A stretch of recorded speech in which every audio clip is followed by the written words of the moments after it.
अगर इन्होंने गृह मंत्री जी की मणिपुर की चर्चा पर सहमति दिखाई होती तो अकेले मणिपुर विषय पर विस्तार से चर्चा हो सकती थी, हर पहलू पर चर्चा हो सकती थी और उनको भी बहुत कुछ कहने का मौका मिल सकता था, लेकिन उनको चर्चा में रस नहीं था। और कल अमित भाई ने विस्तार से इस विषय की चीजें जब रखी तो देश को भी आश्चर्य हुआ है कि ये लोग इतना झूठ फैला सकते हैं, ऐसे ऐसे पाप करके गए हैं लोग। और उन्होंने आज जब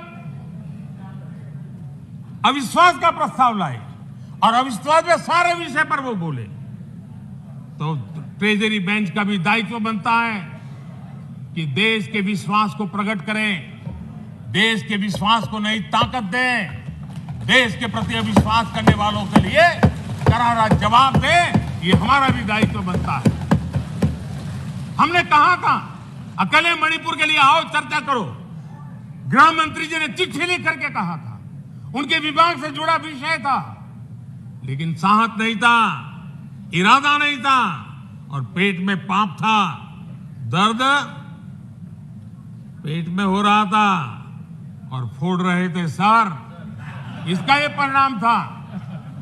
आदरणीय अध्यक्ष जी,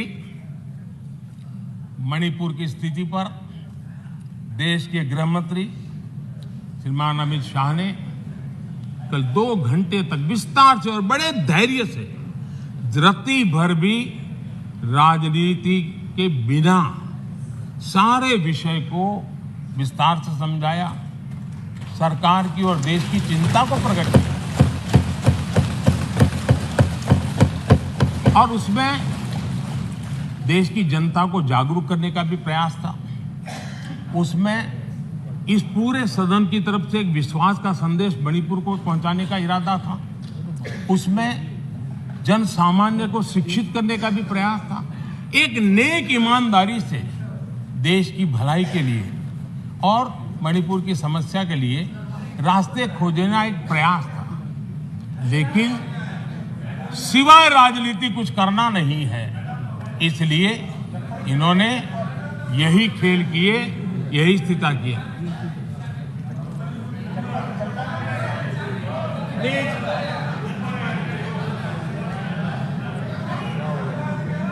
आदरणीय अध्यक्ष महोदय,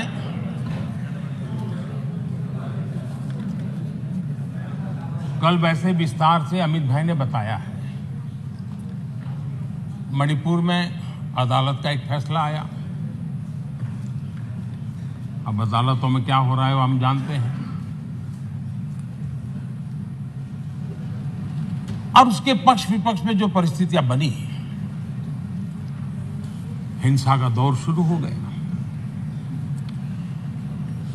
और उसमें बहुत परिवारों को मुश्किल हुई, अनेकों ने अपने स्वजन भी खोए,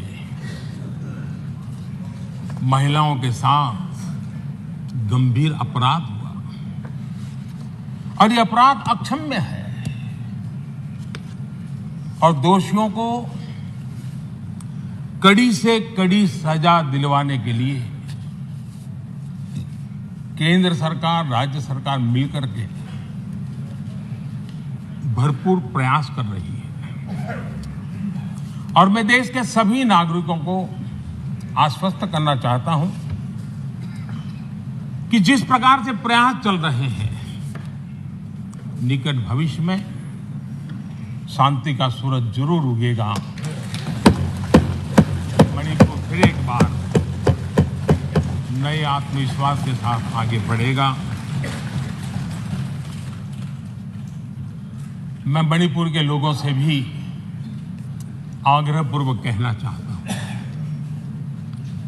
वहां की माताओं, बहनों, बेटियों से कहना चाहता हूं, देश आपके साथ है, ये सदन आपके साथ है।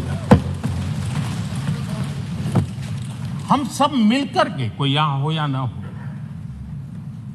हम सब मिलकर के इस चुनौती का समाधान निकालेंगे। वहां फिर से शांति की स्थापना होगी मैं मणिपुर के लोगों को विश्वास दिलाता हूं कि मणिपुर फिर विकास की राह पर तेज गति से आगे बढ़े, उसमें कोई प्रयासों में कोई कसर नहीं रहेगी।